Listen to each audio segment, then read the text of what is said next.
Hello, welcome to NURS 242, Common Childhood Diseases Part 2. Last week we looked at Part 1. Today we are going to look at respiratory tract infections, which are common in children. And one of them, pneumonia, is the leading cause of death in children under 5. We'll look at pneumonia, we'll look at bronchitis, we'll look at bronchial asthma, and the other ones will be given as a reading assignment. But before that, let's look at the respiratory tract infections. Some of the infections that we actually get are acute viral nasopharyngitis, we have tonsillitis, we have otitis media, otitis externa, we have asthma, we have bronchiolitis, we have bronchitis, and pneumonia, just to mention a few. Respiratory infections. Infections of the respiratory tract are described according to the areas of involvement. So if it has to do with the bronchioles, you know that it's bronchiolitis and so on and so forth. The upper respiratory tract consists of oral nasopharynx, the pharynx, the larynx, and the upper part of the trachea. The lower respiratory tract consists of the bronchi, the bronchioles, and the alveoli. The bronchi and the bronchioles are the reactive part of the tract, since they have smooth muscle content and ability to constrict and dilate. Let's look at the cause of respiratory infections. The most common cause of respiratory infection is respiratory syncytial virus, that's RSV, and para-influenza virus. Others are group A beta hemolytic, streptococcal, we have the staphylococcal, the Haemophilus influenza, and so on. Which age group are at risk of respiratory tract infection? When it comes to the age, those less than 3 months, healthy full infants have lower infection rate. But when they get to about 3 to 6 months, the infection rate increases. Viral infection rate continues to remain high during the toddler and preschooler years. So that is when they usually have the common cold. Every time they come back from school, they are having runny nose. But by 5 years, the infection becomes less common. But the instead of mycoplasma and the group A beta hemolytic infection also increases. Let's look at the size of the respiratory tract. How does it influence infection? Anatomic difference influence the response to respiratory tract infection. For instance, younger children are prone to respiratory tract infection because they have a smaller airway. The diameter of the airway is small. The distance between the structure within the tract is also short or shorter in younger children. That is why they are prone to infections compared to adults. Resistance. The ability to resist invading organism depends on several factors in children. When there is deficiency of the immune system, it puts the child at risk. So we need to build the immunity of children. If their immunity is high, they have a lower risk of having infections or infections of the respiratory system. Other conditions that decrease resistance are malnutrition. So malnutrition can decrease the resistance of a child. When the child is anemic or is fatigued or the child is very cold or chilling of the body, the immunity goes down or the resistance goes down. Daycare attendants who smoke also place the children at risk of acquiring respiratory tract infections. Seasonal variation. Elsewhere, we can say in winter and in spring. In Ghana, we can say during the rainy season, children are at risk of having respiratory tract infections. Then clinical manifestations for respiratory tract infections, I'll just mention a few of them. We have fever, we have headache, anorexia, vomiting, diarrhea, abdominal pain, there is nasal blockage, there is wheezing, there is chest pain, there is sore throat, there is stridor, and so on and so forth. So how do you care for respiratory tract infections in general? You promote rest, you promote comfort, you reduce temperature, you promote hydration, you provide adequate nutrition, then you also prevent spread of infection, then you support the family as well. So now we are going to look at lower tract infections. What I just discussed is about the respiratory tract infections in general. Now we are going to look at lower tract infections. So that's the diagram of the respiratory tract. You have the bronchial tree, you have the bronchioles, the bronchial and the bronchioles. So when you come here, you see the terminal bronchioles, which are smaller than the bronchiole. So this is the alveoli sacs are here, and this is the terminal bronchiole. This is the terminal bronchiole and bronchioles. So that is that. So we are going to actually talk about these structures as we move on. So the first one that I want us to look at is bronchitis. Bronchitis, what is it? It's inflammation of the large airway, that is the trachea and the bronchi. It's frequently associated with upper respiratory tract infections. So usually when you get upper respiratory tract infections and you don't treat them, they travel down and it leads to this infection. Common causes, viral agents are the primary cause of the disease, and I told you that RSV is the most common cause of respiratory tract infections. You also have other causes like mycoplasma pneumonia, which is usually the cause of infection in children above 6 years of age. There's also a physical or chemical agents. Physical or chemical agents can also cause the infections, such as dust allergies and so on. It can also occur in children with chronic sinusitis, allergies, or those with enlarged tonsils or adenoids. Clinical manifestation, there is running nose, usually before cough, the child becomes malaise, there is chills, there is low-grade fever, there is wheezing, and there is sore throat. So I want us to listen to a child who is wheezing.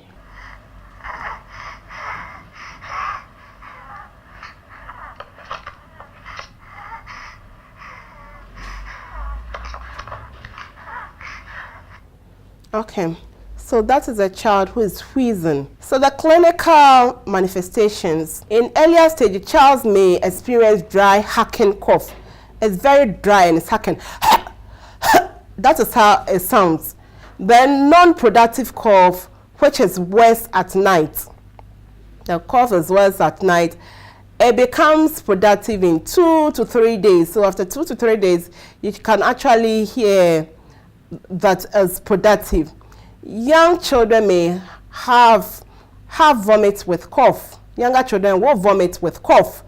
And there's also shortness of breath. So diagnostic investigations, you take history from parents, physical examination, you actually hear the child wheezing during auscultation, chest x-ray. Then you use a pulse oximeter, oximetry, a pulse oximetry to measure the amount of oxygen in the blood. Then sputum and nasal discharge for culture. Treatment, it is mild and self-limiting. Usually it is so for viral infections, but you give symptomatic treatment. You give analgesic, you give antipyretic, you give cough suppressant, This may be useful to allow rest, but can interfere with the clearance of the secretion. Most patients recover within 5 to 10 days. Age 2. So let's look at bronchiolitis. Bronchiolitis is inflammation of the bronchioles that causes a thick production of mucus. The mucus occludes the bronchial tube, and is sometimes called the RSV infection because it's the most common cause of infection. Etiology and incidence. It's usually caused by a virus called the RSV in about 80% of the cases.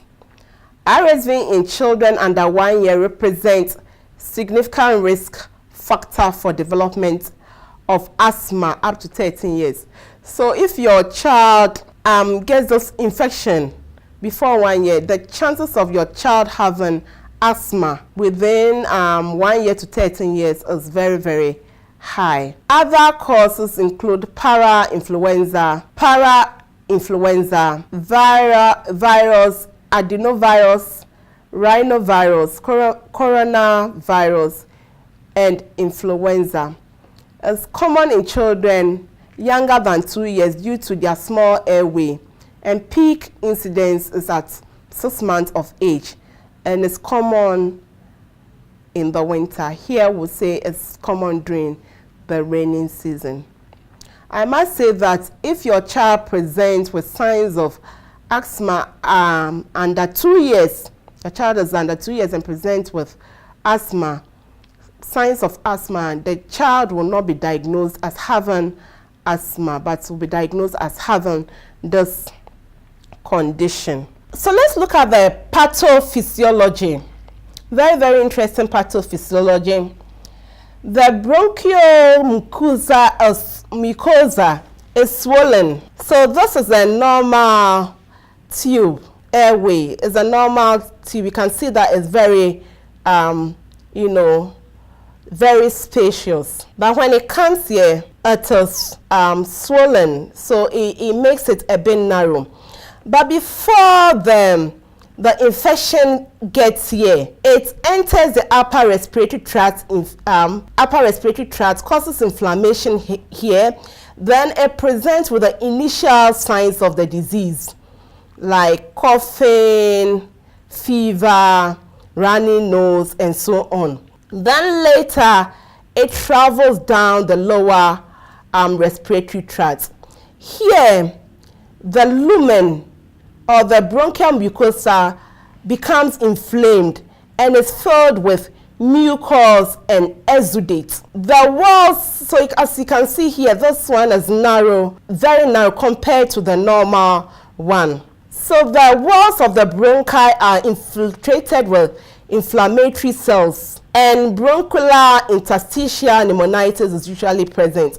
So what happens is that this wall is inflamed. With time, some of the cells die, they become necrosed and fall off. Then with the mucus, they try and enter the alveoli. So this is the alveoli. So what is going to happen is that air is actually going to rush through this narrow tube into the alveoli. When it's rushing through the normal one, because it's wide, you will not hear any sound.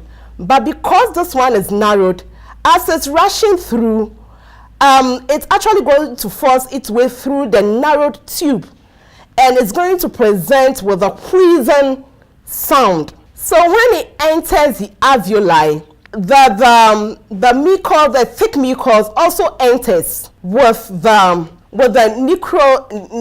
cells that are necrosed. They also enter the tube and enters the alveoli. So the alveoli is filled with air and with a mucus plug. So when the child expires and air needs to leave the alveoli, then it becomes a problem, because now the mucus plug is going to block the entrance of the alveoli. In so doing, the air will not be allowed to go out during expiration. Then the child will inspire air again. When it inspires air, the air will push the plug back into the alveoli, and this time the alveolar sac is going to expand because air is allowed in, but air is not allowed out. So it happens for several times. Then with time you see the lungs expanding, and also as a result of the air not leaving out, you're going to have accumulated carbon dioxide in the alveoli, and when it reaches a certain level, it enters the brain, and the child will present with lethargy, fatigue, lethargy, and so on and so forth. And the child is also going to present with difficulty in breathing. So that is all about the pathophysiology. So if nothing is done, after a while, it can lead to hyperinflation of the lungs. So that is that for the pathophysiology. So let's move on. Transmission. Although the virus is not airborne, it's highly infectious. It's through contact with respiratory secretions and is usually transmitted by hands. The virus can survive for hours on gloves, paper tissue, and cloth, and for half an hour on the skin. So that is why we need to apply our universal precautions when we are taking care of patients with RSV contamination infections. Let's look at the signs and symptoms. I told you earlier on that when the virus enters the upper respiratory tract, it's going to present with runny nose and fever and so on. So the child is going to present with runny nose, low-grade fever. The child is going to be lethargic because of accumulated carbon dioxide. The child is not going to feed well because the child is lethargic, very weak. The child becomes irritable. There is pharyngitis, there is coughing, there is sneezing, and possible ear or eye infections. But as the disease progresses, there is also what increase in coughing, difficulty in breathing. I have explained the pathophysiology. The lumen becomes narrow. There is nasal flaring and retraction. There is increased expiratory wheeze and grunting because air is not, is traveling through a narrow tube, and air is not allowed to come out of the alveoli. There is diminished breath sound, there is cyanosis, there's tachypnea, and there is apneic spells. Sometimes the child may not breathe. So let's look at a child with intercostal retraction. So this is a baby with intercostal retraction.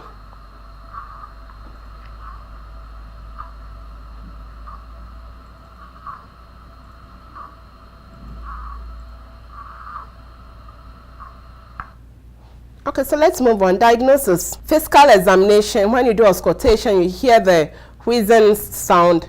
You can do an ELISA test and chest X-ray. Management. What do? You maintain a patent airway. You position the child 30 to 40 degrees with the neck slightly extended to maintain patent airway. You give oxygen. You encourage more fluids to thin the mucus. The mucus is very thick, so to thin it, you give a lot of fluids. You assign for signs of dehydration. You monitor vital signs 1 to 2 hours. You maintain intake and output chart. Then if the cause is RSV, which is about in 80% of the cases is RSV, you isolate the child and observe universal precaution. Then you give bronchodilator, corticosteroids, and expectorants as prescribed. You can also give ribavirin as an antiviral agent. Prevention, it can be prevented through breastfeeding, hand washing, avoid contact with those who are sick, and avoid second-hand exposure to smokers. Complications, you have respiratory failure, you have pneumonia, and it can even enter the brain and cause meningitis. So the next topic that we are going to look at is pneumonia. I'm sure all of you have nursed a child with pneumonia before.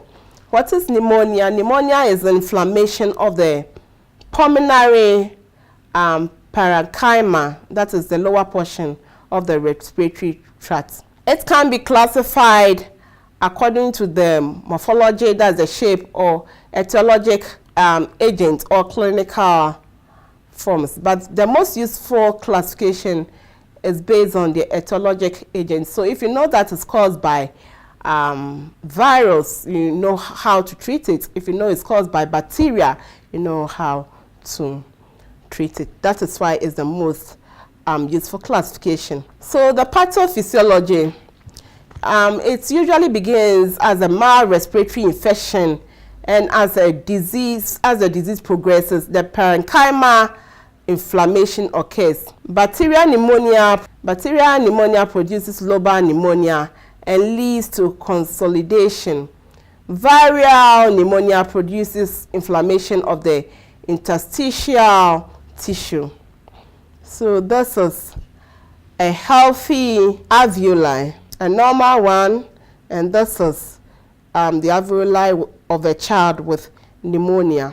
Let's look at the classification. It can be classified to the according to the morphology, and they are the lobar pneumonia, the bronchopneumonia, and interstitial pneumonia.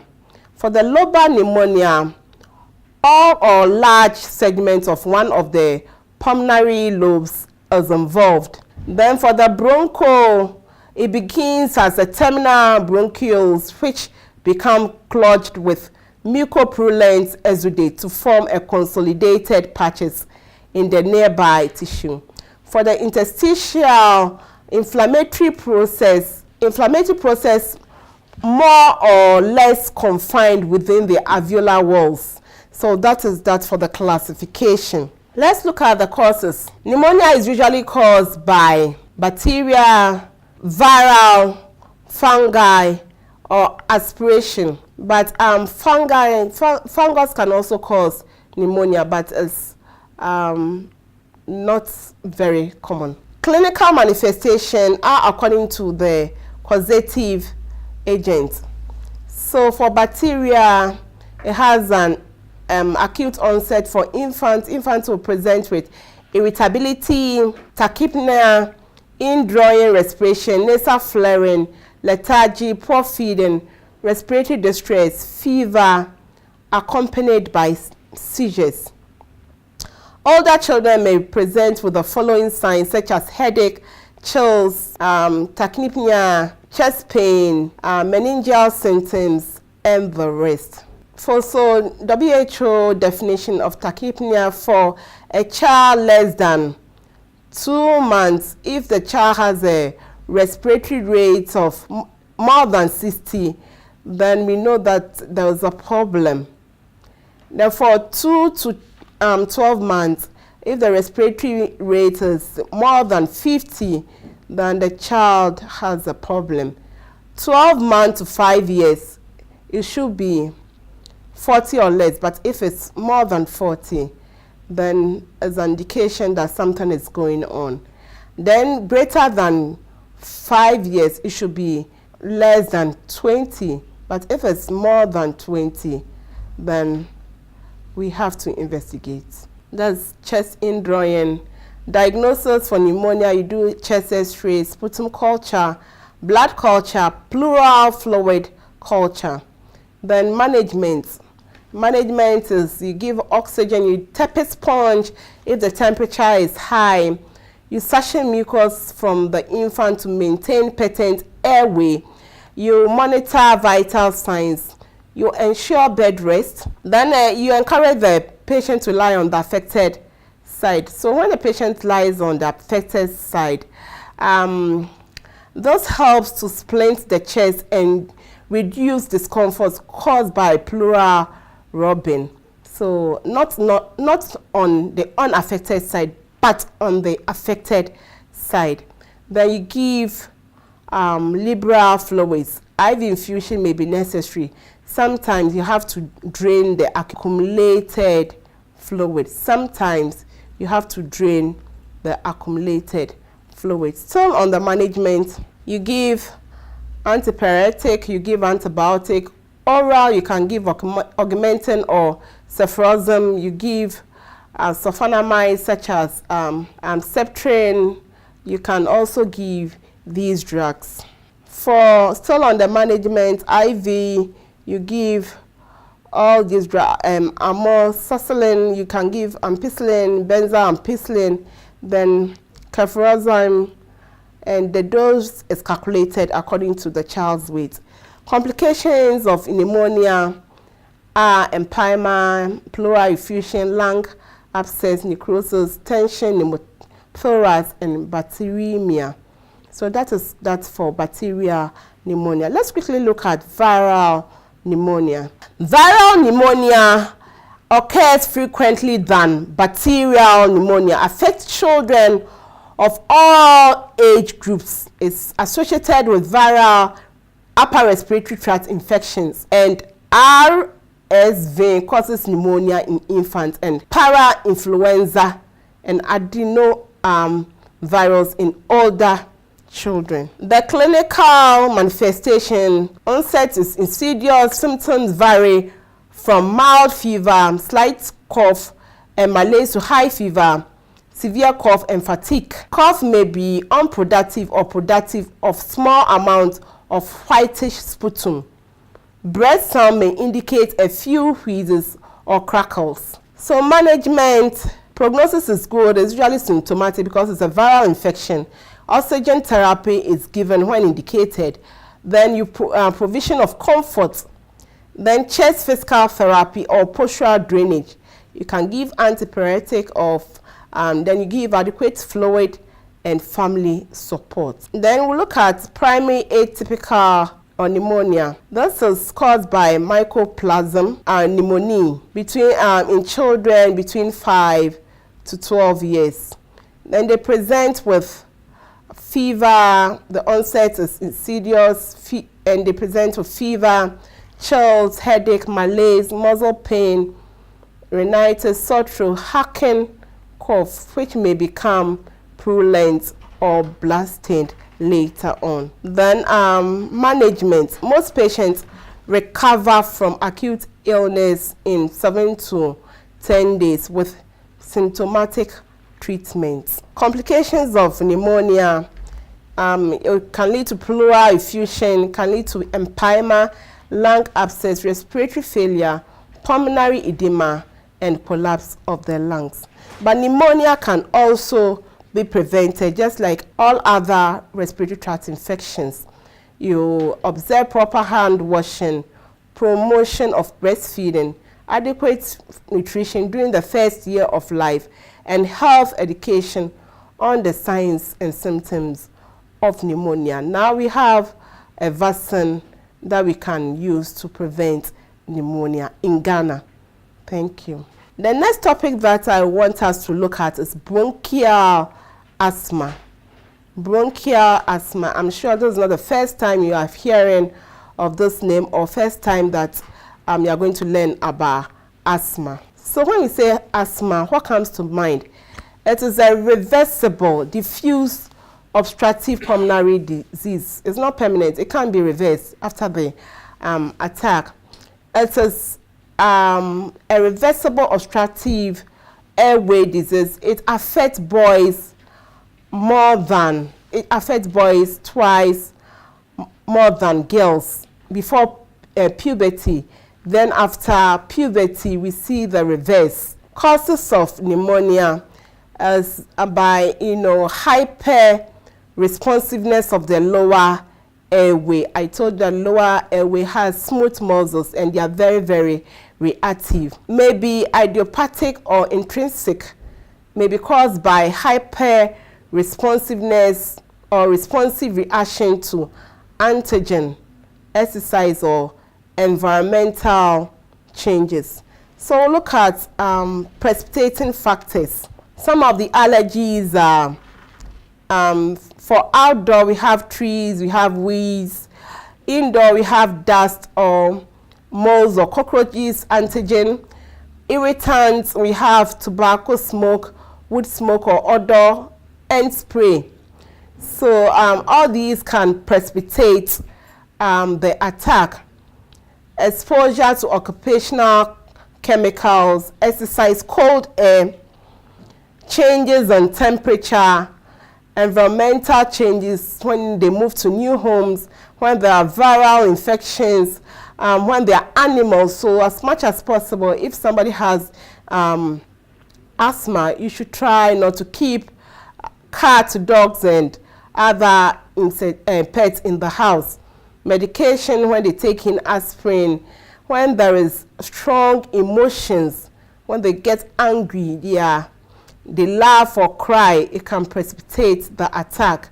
And so endocrine factors for the teenagers, when they are menstruating, it can lead to the attack of the disease.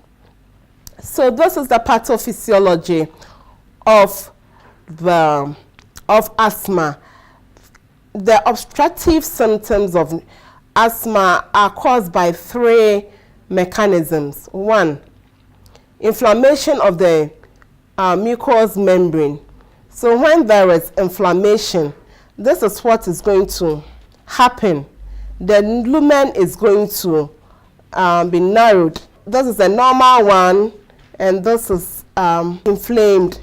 So as a result, the child will have difficulty in breathing. So there is also smooth muscle bronchospasm, and there is increased mucus secretion leading to air trapping, obstruction, and air trapping. There is increased mucus secretion leading to airway obstruction and airway trapping, just as we saw in bronchiolitis. Classical signs of pneumonia. These are very classical. When a child presents with those signs, you know that these signs, you know that a child has pneumonia. You have dyspnea, difficulty in breathing. They have cough, which is usually worse at night, and wheezing. So other clinical manifestation during acute attack, we have tightness of the chest, itchiness of the throat. Some of them tells you that they usually have itchiness of the throat before they get the attack. They cough, there is audible wheeze with expiration. There is sweating, there is rapid labored respiration with chest indrawing. I mentioned some of them. There is nasal flaring and the rest. But chronic attack, alteration in the chest contour from chronic air trapping may result in a barrel chest. So you see patients with pneumonia having clinical manifestation, chronic attack, alteration in the chest contour from chronic air trapping. So they keep on having the attack. This will actually lead to barrel chest, prominent shoulders, and hunchback. You diagnose with the clinical manifestation with a history, physical examination. You can also use the pulse oximetry to check the level of oxygen saturation. The ABG measurement may show increased partial pressure of carbon dioxide in the blood. The skin test identifies the source of the allergy. Sputum analysis rule out respiratory infection. Chest X-ray may show whether there is hyper expansion of the airway. Then pulmonary function test may also indicate air trapping and decreased expiratory flow. So you can actually use all these ones to diagnose the patient of having asthma. Medical management of asthma. You can do chest physiotherapy after the edema has abated or the inflammation. You give parenteral fluid to thin the mucous secretion. Then oxygen therapy as tolerated. Let's look at the medications that they give. They give a lot of medications. Some of them are the beta adrenergic blockers. You have the bronchodilators. You have the mast cell stabilators, and so on. You can also use the inhaled corticosteroids and the leukotriene modifiers can also be used. So nursing intervention for asthma, what do? We assess respiratory and cardiovascular status. Then for the breath sound, when it's quiet, is a sign that the condition is worsening.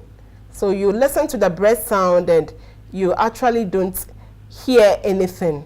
It means that the condition is worsening. Then you monitor vital signs to detect changes and prevent complications.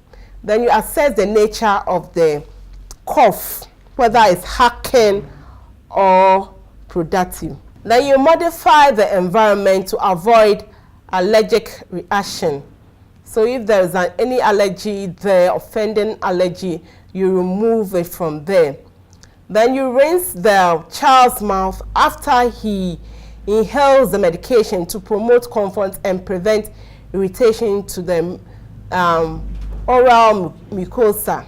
For exercise-induced asthma, you can give prophylactic treatment of beta adrenergic blockers.